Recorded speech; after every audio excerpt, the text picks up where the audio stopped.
Could the Cabinet Secretary disclose the financial state of KNTC and also indicate how much has been paid to the respective suppliers and how much is outstanding? Thank you very much, Honorable Speaker.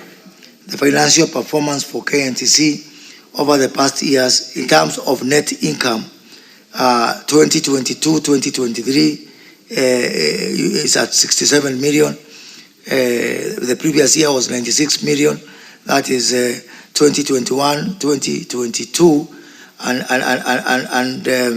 in terms of recurrent revenue, as we speak, we are at 359 million Kenya shillings, down from 405 million in the preceding year. Amount paid to respective suppliers and balances outstanding. KNTC has procured imported commodities valued at Kenya shillings 22.2 billion as of 30th of April 2023. Commodities worth Kenya shillings 4.8 billion has been delivered. No payments have been made to date to the suppliers since the letters of credit are yet to mature. It must be remembered, Mr. Speaker, that business of the kind of type business you're talking here does not happen by direct cash payment or transfers. It happens by LCs. So it is only as and when the LC matures that the payments become. Mr. Speaker, I will ask one question first and the other one after my colleagues have asked. My question, Mr. Speaker, to the CS is there is a list of pre-qualified suppliers for the supply of goods, Annex 15A. If you look at 22 pre-qualified entities, there is a supplier by the name First Quality Supplies Limited, who supplied 25 metric tons of fertilizer not listed in the 22 pre-qualified suppliers. How did he end up giving contract of 22 metric tons, 25,000 metric tons to this supplier without pre-qualification? Thank you. Mr. Speaker, when we started this importation, there were even cartoons in the media. There were a lot of jokes and memes going around in social media about the price of edible oil. It was said to be among the most expensive things to buy. By that time, Mr. Speaker, 1 liter of edible oil around November, first week of December, when I addressed the Kenya Association of Manufacturers about this issue, it was 400 shillings. I instructed KNTC to import edible oil with a target that 1 kilo of edible oil would retail at 250 shillings. Mr. Speaker, because of only 170,000 jerrycans, the price of edible oil today has dropped to 218 shillings per liter, Mr. Speaker. The problem with the edible oil industry is that 55 million Kenyans depend on 5 companies. If 5 companies collude and they decide to poison, all of us are going to be in very deep trouble. These 5 companies, Mr. Speaker. Senator Chute, you know you cannot raise a point of order against the CS. Leading the House. We don't have only 5, we have more than 5, Mr. Speaker. Let him do his research well and come back with the... Honorable CS, the Senator from Marsabit has just stated that the information you're giving to the Senate is inaccurate, in that you're giving us a list of companies that is not exhaustive. So could you make that clarification? Mr. Speaker, as a minister in charge of industry, I am the one who licenses manufacturers. And all manufacturers has to get something called SKU from the Kenya Bureau of Standards, which is in my ministry. I would be happy, Mr. Speaker, to get any further information with the specific SKUs from the Honorable Senator Chute, so that I can be guided. Thank you very much, Honorable Speaker.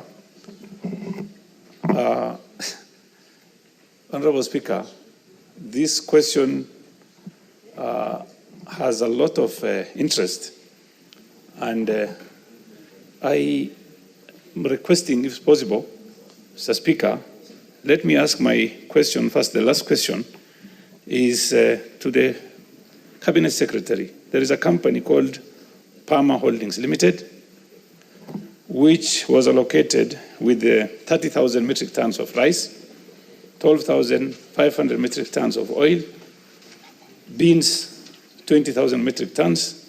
The owners of this company are Mary Wambui Mingai, and another company under the same ownership called Enterprise Supplies Limited, and again, ownership of Mary Wambui Mungai and Mary C. Moniki, are given allocation of 6,250 metric tons.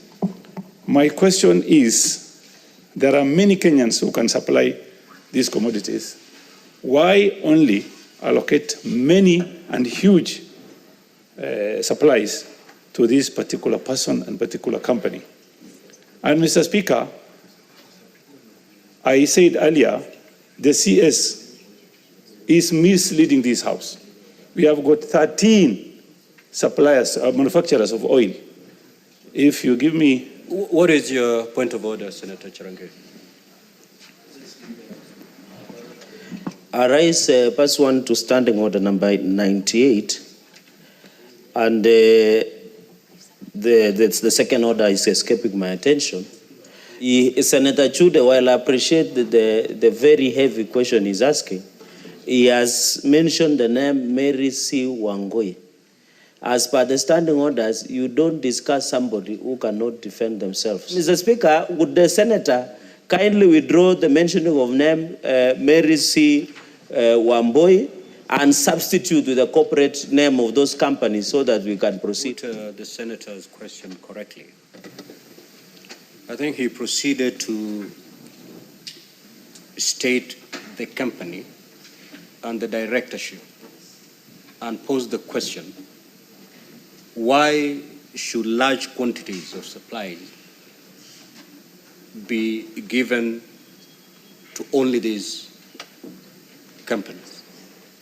And I think it's legitimate. Thank you very much, Honorable Speaker. Again, I would want to remind the CS Trade, and it is very unfair for him to come and give misleading answers here. If you will allow me, Mr. Speaker, Pwani Oil Company, formed in 1981, Kappa Oil Refineries, 1968, Bidco Oil, Bidco Africa, 1986, Menengai Oil Refineries, 1992, Golden Africa, 2015, Edible Oil Limited, 2010, Vipingo Industries, 2022, Daffords Industries, 2009, Gill Oil, 1996, United Millers, 1977, Salwa Kenya Limited, 2018, Vita Oils Limited, 2019. Point of order, Senator Veronica.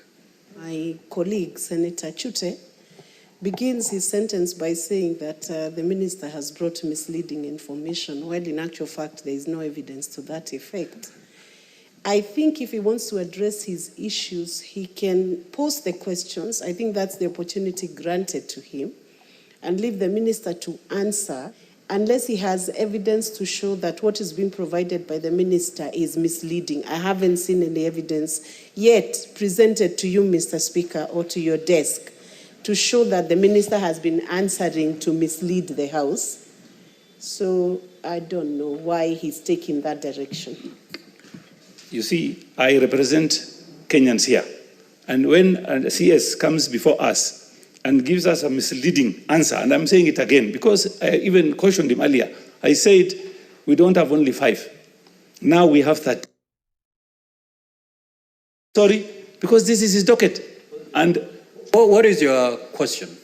Are you asking, Mr. what exactly are you asking the Mr. Speaker, I have asked a question, and then also I wanted to correct the CS when he said we have only 5 manufacturing companies in Kenya, and I've given the names of those manufacturing. Then it is up to him to say they are not 5, they are 13, or he maintains they are 5. Then we are going to have inquiry on this issue.